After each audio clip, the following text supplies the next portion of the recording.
বাংলাদেশের ৬৪ জেলায় রাজনৈতিক দলের প্রায় ২০০-র মতো রাজনৈতিক দল, নিবন্ধিত ৫১, তার মধ্যে স্থগিত ৬ এবং নতুন রাজনৈতিক বন্দোবস্তের জন্য আবেদন করেছে আরও ১২০।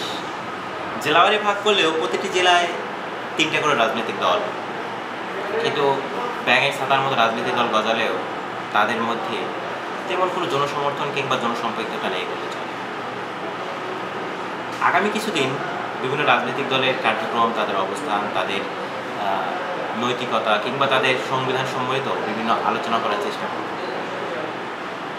এর প্রেক্ষিতে যাদের আমার কথা ভালো লাগবে না তারা আমার প্রোফাইল থেকে কিংবা আমার ভিডিও থেকে দূরে থাকবে।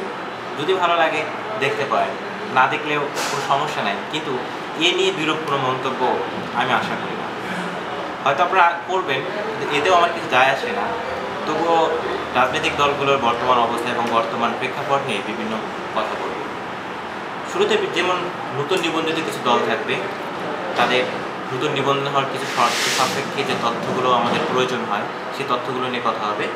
এরপরে তাদের যে মতাদর্শ, তাদের যে সংবিধান, সেগুলো নিয়েও আলোচনা হবে। যতটুকু পারি আলোচনা করব।